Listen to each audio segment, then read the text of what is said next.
नमस्कार साथियों, एक बार फिर से आप सभी का बहुत सारा स्वागत है लोधाई क्लासेस के बीए प्लेटफॉर्म पर। Friends, BA BSc BCom third year के अंतर्गत फाउंडेशन कोर्स को हमने सबसे पहले लिया है। और फाउंडेशन कोर्स में जैसा कि आपके 4 सब्जेक्ट है, उनमें से एक सब्जेक्ट दैट मींस की English language and communication skills वाले सब्जेक्ट को लिया था, है ना। न्यू बैच 2026 के अकॉर्डिंग हम ये सेशन लेकर के आए हैं और इसमें आज लेक्चर नंबर 3 होने जा रहा है। इससे पहले 2 लेक्चर हो चुके हैं इस सीरीज के। अगर नहीं देखे हैं तो प्लेलिस्ट में जाइएगा, वहां देख लीजिएगा, डिस्क्रिप्शन में सब लिंक भी आपको मिल जाएगी इजीली। आइए शुरू करते हैं। तो आज का हमारा फाउंडेशन कोर्स के अंतर्गत इंग्लिश लैंग्वेज में एक और मोस्ट इंपोर्टेंट कॉन्सेप्ट पर हम चर्चा करने जा रहे हैं, जो कि आपके पोइम के रूप में दिया गया है। यूनिट फर्स्ट में 4 पोइम आपको पढ़नी है, उनमें से एक पर आज हम डिस्कस करेंगे। दरअसल पोइम के रूप में आज हम ऐसे को देखने वाले, जिसका नाम है माय फाइनेंशियल करियर, जिसे स्टीफन लीकोक महोदय के द्वारा लिखा गया है। तो दोस्तों आइए और जानते हैं इस कंप्लीट ऐसे के बारे में और इससे व्यवहारिक सभी तथ्यों। पहले तो देखिए, इस ऐसे के हम सारांश पर डिस्कस करेंगे, इसका क्या सारांश होगा, क्या समरी होगी, और उसके जस्ट बाद में हम इस ऐसे से रिलेटेड जो भी 10 इंपोर्टेंट क्वेश्चन आंसर हो सकते हैं एमसीक्यूज के रूप में, उन पर डिस्कस करेंगे। तो आइए शुरू करते हैं। इसके अलावा एक बात और है, जो दोस्त अभी नए हैं, जिनको नहीं पता इस प्लेटफॉर्म के बारे में, ज्यादा इंफॉर्मेशन नहीं है, वो जान ले कि यहां पर सिर्फ फाउंडेशन कोर्स ही नहीं बल्कि इसके अलावा आपके मुख्य विषय भी पढ़ाए जा रहे हैं, जैसे major, minor, open, elective, vocational, वो सारे सब्जेक्ट आपको मिल जाएंगे अगर आप इस चैनल की प्लेलिस्ट में जाते हो। तो प्लेलिस्ट में सभी सब्जेक्टों की अलग अलग प्लेलिस्ट बना दी गई है, आप आसानी से उनको फाइंड आउट कर सकते हैं। इन सब के अलावा अगर आप में से कोई भी स्टूडेंट कॉम्पिटिटिव एग्जाम की तैयारी कर रहा है और चाहता है कि यूट्यूब पर ही कोई ऐसा प्लेटफॉर्म मिल जाए जहां पर सभी विषयों को, जैसे आपकी देख पा रहे हैं, history, politics, geography, science, environment, economy, ethics, Hindi, English आदि आदि, ये सारे सब्जेक्ट पूरे डिटेल में डीपली पढ़ने को मिले, नोट्स के साथ में मिले और एकदम फ्री ऑफ कॉस्ट हो, कोई चार्जेस ना हो, और यूट्यूब पर ही सामान्य रूप से क्लासेस मिल जाए, तो दोस्तों आपके लिए प्रज्ञान इनसाइड एकेडमी यूट्यूब चैनल, जो मेरे द्वारा ही ऑपरेट किया जा रहा है, आप उसे जाकर के सब्सक्राइब कर सकते हो, बेल आइकन प्रेस कर सकते हो, विजिट जरूर कीजिएगा। वहां पर अभी इंडियन कॉन्स्टिट्यूशन की क्लासेस चल रही है, जहां पर लगभग 15-17 क्लासेस समथिंग कुछ हो भी चुकी है, तो एक बार जाकर विजिट जरूर कीजिएगा। चलिए कंटिन्यू करते हैं। हाँ, डिस्क्रिप्शन में सबकी लिंक मिल जाएगी, ये भी याद रखिएगा। अगर आप डायरेक्टली नहीं जाते तो डिस्क्रिप्शन में भी जाते हो इस वीडियो की, तो यहाँ पर आपको लिंक मिल जाएगी सबकी। इसके अलावा फाउंडेशन के चारों सब्जेक्ट अवेलेबल, सब्जेक्ट की स्पेशल पीडीएफ नोट्स अवेलेबल है। जो भी छात्र इस नोट्स के माध्यम से पढ़ना चाहे, कंप्लीट स्टडी चाहता हो, वो बिल्कुल यहाँ इस नोट्स के माध्यम से पढ़ सकता है। इस नोट्स के लिए एक छोटा सा सब्सक्रिप्शन अमाउंट तय किया गया है, 149 रुपए ना, छोटा सा सब्सक्रिप्शन अमाउंट है। 149 रुपए पे करके आप ये चारों नोट्स को आसानी से प्राप्त कर सकते हैं। इसके लिए आपको व्हाट्सएप पर कॉन्टेक्ट करना होगा, नंबर आपको दिए गए हैं। चलिए अब जल्दी से क्लासेस की ओर बढ़ते हैं। Summary of the poem, point number first summary of the poem, point number second में टॉप 10 एमसीक्यूज। क्लियर है? जैसा मैंने आपको स्टार्टिंग में ही बताया था, हमारा जो मेन कॉन्सेप्ट है, मेन टॉपिक है माय फाइनेंशियल करियर। ये माय फाइनेंशियल करियर जो ऐसे है दोस्तों, इस ऐसे की पहले हम समरी को समझेंगे। कंप्लीट पूरे ऐसे नहीं पढ़ेंगे, सिर्फ समरी पढ़ेंगे, क्योंकि जो आपके क्वेश्चन पूछे जाते हैं वो समरी से ही रिलेटेड होते हैं। उसके बाद में 10 टॉप कैटेगरी के एमसीक्यू क्वेश्चनों पर भी हम प्रैक्टिस करेंगे। तो आइए वन बाय वन करके इनको समझना स्टार्ट करते हैं, डायरेक्टली क्लास को स्टार्ट करते हैं। बहुत ज्यादा टफ क्लासेस नहीं है, अभी 3-4 जिसमें आपको पोइम या ऐसे पढ़ना है, बहुत इजी वे में चलेंगे ना, जब बहुत ज्यादा कंफ्यूज होने की जरूरत नहीं है आप लोगों को। चलिए शुरू करते हैं। छोटी सी ऐसे को दरअसल हम एक छोटी सी पोइम के रूप में ही ले रहे हैं दोस्तों। ये जो पोइम है, ये एक ऐसे व्यक्ति के द्वारा है, एक ऐसे व्यक्ति पर लिखी गई है। स्टेफन महोदय ने एक ऐसे व्यक्ति पर ये पोइम ऐसे लिखा है कि कोई ऐसा व्यक्ति जो पहली बार, एकदम साधारण सा व्यक्ति है, जो पहली बार किसी कहें तो कुछ ऐसी संस्थानों में जो थोड़ी सीरियस टाइप की होती है ना, तो प्रोफेशनल टाइप की जो संस्थान होती है, वहां पर पहली बार जाता है, तो किस प्रकार के उसके हाव भाव होते हैं, किस प्रकार से वो झिझकता है या किस प्रकार का वो व्यवहार करता है, कंफ्यूज रहता है ना, तो थोड़ा मतलब अपने आप को अनकंफर्टेबल फील करता है। तो ऐसे ही व्यक्ति पर ये ऐसे लिखा गया है। तो आइए इस ऐसे को पढ़ के और समझने का प्रयास करते हैं, इसकी समरी को। द ऐसे my Financial career is a humorous story written by the Stephen Leacock. In this essay, the narrator describes his funny and awkward experience when he went to open a bank account for the first time. तो ये जो story है, ये जो ऐसे है, ये Stephen लीकोक महोदय के द्वारा लिखा गया है। और ये ऐसे ये डिस्क्राइब करता है कि जब कोई व्यक्ति, दैट मीन्स कि narrator describe his funny and awkward experience when he went to open a bank account for the first time. जब वो व्यक्ति, दैट मीन्स कि नरेटर जो है, जब बैंक में पहली बार अपना खाता खुलवाने के लिए जब बैंक जाता है तो वो अपने आप को किस प्रकार से अजीब सा महसूस करता है, अपने आप को हास्यास्पद स्थिति में डाल लेता है, अजीब सा व्यवहार वो करने लगता है, वो हिचकिचाने लगता है। तो इसकी अपने आप से ये स्थिति क्यों हो जाती है, वो नर्वस क्यों हो जाता है, इसी व्यवहार पर नरेटर के, दैट मीन्स उस व्यक्ति के इसी व्यवहार पर ये पूरा ऐसे लिखा गया है। तो इसमें हम यही समझने का प्रयास करेंगे कि कोई व्यक्ति जब पहली बार बैंक जैसी संस्थानों में फर्स्ट टाइम जाता है तो वो अपने आप को किस प्रकार से असहज महसूस करता है। क्लियर है? तो आइए पॉइंट को स्टार्ट करते हैं। दरअसल समरी यहां से स्टार्ट हो चुकी है ना। चलिए, तो the narrator is a very shy and nervous person specially when dealing with the serious institution like bank. तो यहां पर जो व्यक्ति बैंक में जा रहा है उसको हम नरेटर बोल रहे हैं, ठीक है, लेखक बोल रहे हैं। तो लेखक, हमारा जो लेखक है इस कहानी का, बहुत ही शर्मीला है और बहुत ही नर्वस टाइप का पर्सन है। वो खास करके नर्वस कब हो जाता है, बहुत ज्यादा शर्मीला कब हो जाता है, जब वह बैंक जैसे सीरियस इंस्टीट्यूशन में, संस्थानों में जाता है। When he entered the bank, he becomes anxious and confused. He feels that everyone in the bank, from the manager to the clerk, is watching him. उसको जैसे वो बैंक में एंट्री करता है ना, तो वो अपने आप को बहुत कंफ्यूज्ड फील करता है। कर्मचारियों को देख करके घबराने लगता है, बैंक के कर्मचारियों को देख करके वो घबराने लगता है। ऐसा क्यों होता है? क्योंकि उसको ऐसा लगता है कि जैसे वो बैंक में घुसा, कि बैंक का प्रत्येक व्यक्ति उसे सस्पिशियस नजर से देख रहा हो, संदेह की नजर से देख रहा हो। उसको अपने आप में ऐसा फील होता है, इसलिए वो बहुत ज्यादा घबराने लगता है, कंफ्यूज्ड हो जाता है। He first meet to the manager, who treats him politely, but think he want to deposit a large amount of money. वो सबसे पहले बैंक में जाकर के मैनेजर से मिलता है। नरेटर सबसे पहले बैंक में जाकर बैंक के मैनेजर से मिलता है। वो बैंक का मैनेजर भी उसका बहुत अच्छे से पोलाइटली वेलकम करता है, कि उसे लगता है कि व्यक्ति जो है काफी बड़ा अमाउंट यहां बैंक में जमा करवाने के लिए आया है। However, the narrator only want to open an account with $56 only. When he tell the manager loses interest and send him to a clerk. लेकिन जैसे ही बैंक मैनेजर को पता चलता है कि वो सिर्फ $56 बैंक में जमा करवाने के लिए आया है, वैसे ही मैनेजर का इंटरेस्ट उस व्यक्ति से खत्म हो जाता है और उसे क्लर्क के पास भेज देता है। किसको? हमारे नरेटर को। राइट? तो हमारे लेखक को किसके पास? क्लर्क के पास में भेज देता है। अब नरेटर वहां से $56 लेकर के उठ के और क्लर्क के पास चला जाता है, अकाउंटेंट के पास में चला जाता है। काय के लिए? पैसे जमा करवाने के लिए, अकाउंट खुलवाने के लिए। चलिए, the narrator then goes to the accountant who help him deposit his money. तो अब नरेटर कहां जाता है? अकाउंटेंट के पास चला जाता है, जो उसकी पैसे को डिपॉजिट करने में मदद करता है। Because his nervousness he act foolishly.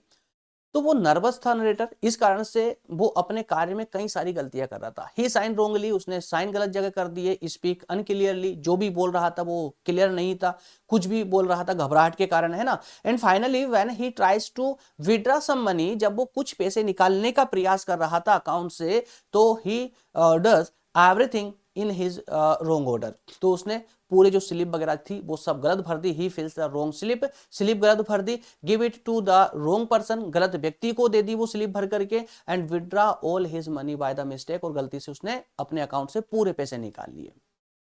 अब ये सब क्यों हो रहा था? क्योंकि हमारा नरेटर बहुत ज्यादा घबराया हुआ था, बहुत ज्यादा नर्वस था, क्योंकि बैंक जैसे सीरियस इंस्टीट्यूशन में वो पहली बार उसकी एंट्री हुई थी, पहली बार गया था। राइट? इसके अलावा दोस्तों, इन द एंड, समरी के एंड में, he become so embarrassed that he decides never to go to the bank again. He now keep his money in his pocket or spend it immediately rather than dealing with the bank. तो अब यहां पर summary के and में, that means कि ऐसे के and में, हमारा जो नरेटर था ना बहुत ज्यादा एम्बेरस हो जाता, बहुत ज्यादा शर्मिंदा हो जाता जैसे बैंक से बाहर निकलता। और बाहर निकलते निकलते वो सोचने लगता है, वो डिसाइड कर लेता है कि never to go to bank again, कि जिंदगी में दोबारा कभी बैंक नहीं जाऊंगा। और उसने अपने आप में सोचा कि जो पैसे मैं बैंक में जमा करने जा रहा था उससे तो बेहतर है कि उस पैसे को मैं जेब में रखूं और तुरंत खर्च कर दूं। ये बैंक में पैसे रखने से ज्यादा बेहतर होगा। अब ये सब क्यों निर्णय लिया उसने? क्योंकि वो बहुत ज्यादा एम्बेरस हो चुका था, बहुत ज्यादा शर्मिंदा हो चुका था, उसकी सारी एक्टिविटी जो है कंप्लीटली रोंग वे में जा रही थी, सब कुछ रोंग कर रहा था। क्यों? क्योंकि नर्वसनेस के कारण, क्योंकि सीधा साधा प्राणी था हमारा नरेटर, राइट? तो through this story Leacock humorously show how ordinary people often feel uncomfortable in formal institution like bank. तो इस निबंध के माध्यम से जो हमारे नरेटर महोदय है, लीकोक महोदय, इन्होंने बड़े ही हास्यपद ढंग से, व्यंगात्मक रूप से ये दिखाने का प्रयास किया है कि कोई साधारण व्यक्ति किस तरह से जब फॉर्मल इंस्टीट्यूशंस में, है ना, जो कि बड़े ही औपचारिक संस्थान होते हैं, सीरियस इंस्टीट्यूशंस होते हैं, जैसे बैंक जैसे इंस्टीट्यूशन, वहां पर जब वो जाता है तो किस प्रकार से अपने आप को अनकंफर्टेबल फील करता है। तो इस अनकंफर्टेबिलिटी को ही इन्होंने इस ऐसे में दिखाने का प्रयास किया है, राइट? चलिए, अब ये हमारे इस ऐसे की समरी कंप्लीट होती है। बस इतना ही ऐसे था। ऐसे हालांकि ज्यादा है, बट इसकी अगर हम समरी की बात करें तो समरी में दैट मींस कि बस इतना ही कि एक व्यक्ति बैंक इंस्टीट्यूशन में जाता है, किस प्रकार से घबराहट के कारण सारे कार्य गलत करने लगता है और अंततः वो शर्मिंदा हो जाता है और फिर डिसीजन लेता है कि वो कार्य दोबारा कभी नहीं करेगा। इस स्थिति में कभी ना कभी हम भी बहुत ज्यादा फंसे भी है और फंसते भी हैं। यहां पर उदाहरण लिया गया है सिर्फ बैंक का, लेकिन आज भी हमारे जीवन में कई ऐसे कार्य होते हैं जिन्हें करने से हम लोग डरते हैं और वो डर ही हमारी हिचकिचाहट का कारण बन जाता है, हमें कंफ्यूज्ड कर देता है और अंततः हम एम्बेरस्ड होकर के ऐसा डिसीजन ले लेते हैं जो नहीं लेना चाहिए कि हम ये कार्य दोबारा कभी नहीं करेंगे। बट जब हम कभी किसी कार्य में फेल हो तो हमारा दायित्व बनता है कि हम उस कार्य को फिर से करें, और जब अगेन एंड अगेन जो वो कार्य किया जाता है तो 100% उसमें सफलता मिलना तय हो जाती है, जो कि हमारा नरेटर नहीं कर पाया। तो फ्रेंड्स, अगर आप इसके संदेश पर जाएंगे ना, संदेश को अगर ऐसे कि संदेश को अगर गौर फरमा कर अगर पढ़ेंगे, इसको ध्यान से देखेंगे तो यहां पर इसका जो मैसेज है ना बहुत डीपली नजर आएगा, बहुत सारे सेंस इसमें से निकलते नजर आएंगे, राइट?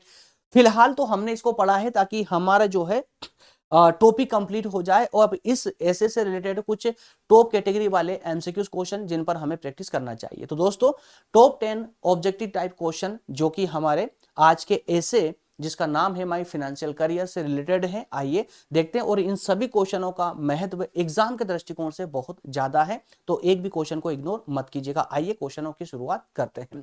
फर्स्ट क्वेश्चन है, who is the author of My Financial career? तो जिस माय फाइनेंशियल करियर ऐसे का ऑथर कौन है?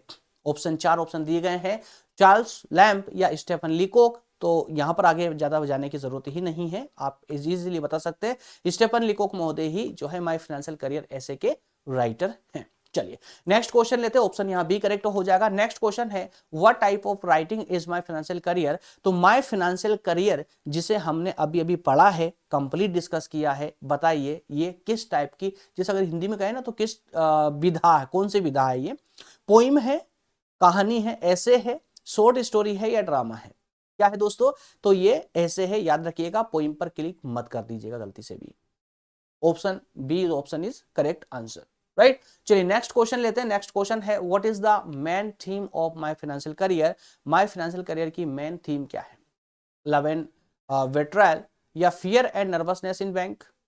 एग्जैक्टली फ्रेंड्स, अगर बैंक के स्थान पर कोई अन्य संस्थान का नाम भी अगर आ जाता है, कोई दूसरी इंस्टीट्यूशन का नाम भी अगर आ जाता है ना, तो भी यही ऑप्शन क्लियर होकर करेक्ट होगा। माय फाइनेंशियल करियर में जो है एक साधारण से व्यक्ति के, ऑर्डिनरी पर्सन का फियर बताया गया है, नर्वसनेस को बताया गया है जब वो किसी सीरियस इंस्टीट्यूशन में प्रवेश करता है, जाता है तो, राइट? ऑप्शन बी यहां पर करेक्ट होगा। नेक्स्ट क्वेश्चन लेते हैं, how much money does the narrator want to deposit in the bank? तो हमारे जो नरेटर महोदय कितने पैसे बैंक में जमा करवाना चाहते थे, कितने पैसे लेकर के गए थे? आप सभी बेहतर तरीके से जानते हैं, $56। कितने? $56, $56 लेकर के गए थे, और इस $56 को सुनकर के बैंक मैनेजर का मूड चेंज हो जाता है और वो उसको क्लर्क के पास भेज देता है, राइट? ऑप्शन सी यहां पर करेक्ट हो जाएगा। चलिए नेक्स्ट क्वेश्चन लेते हैं। नेक्स्ट क्वेश्चन है, what does the manager think when the narrator first meets him? जब बैंक का मैनेजर पहली बार हमारे नरेटर से मिला तो उसे क्या लगा? तो बैंक मैनेजर ने उसका वेलकम बड़े पोलाइटली वेलकम किया था, क्योंकि उसका सूट बूट हाव भाव देख करके उसको ऐसा लग रहा था कि यार बहुत सारे एक बड़ा अमाउंट है ना जमा करवाने के लिए बैंक में आया, इसलिए डायरेक्टली कौन बैंक का मैनेजर उससे डील कर रहा था। लेकिन जैसे ही बैंक मैनेजर को पता चला कि साहब कोई बड़ा अमाउंट नहीं, सिर्फ $56 जमा करवाने आया है, वैसे उसका व्यवहार बदल जाता है। बट फर्स्ट टाइम में उसको कैसा फील हुआ था, क्वेश्चन बोलता है कि what does manager think, manager ने क्या सोचा जब हमारे नरेटर को पहली बार देखा, तो उसको लगा कि वह क्या है, रिच मैन है, एक अमीर व्यक्ति है। ऑप्शन सी यहां पर करेक्ट हो रहा है, राइट। चलिए नेक्स्ट क्वेश्चन है, why does the narrator become nervous in the bank. तो हमारा जो नरेटर था, जो बैंक में पैसे जमा करने गया था, वह नर्वस क्यों हुआ बैंक में जाकर के, क्यों हुआ नर्वस, तो उसके पीछे क्या कारण था, ही डजंट लाइक बैंक, क्या वो बैंक को पसंद नहीं करता था, या he was angry with the manager, manager से वो गुस्से में था, गुस्सा था, या ही लॉस हिज मनी, उसने पैसे खो दिए थे, या फिर ऑप्शन डी कहता है he think everyone is watching him, कि हर बैंक के सारे लोग उसे बड़े सस्पिशियस नजर से देख रहे हैं, संदेह की नजर से देख रहे हैं, इसलिए एग्जैक्टली ऑप्शन डी करेक्ट होगा। उसको ऐसा फील हो रहा था, वो नर्वस इसीलिए हुआ, उसको लग रहा था कि बैंक के सारे लोग बस उसी को देख रहे हैं, राइट। ऑप्शन डी यहां पर करेक्ट हो जाएगा। नेक्स्ट क्वेश्चन लेते हैं। Next question, what mistakes does narrator mad while handling his money.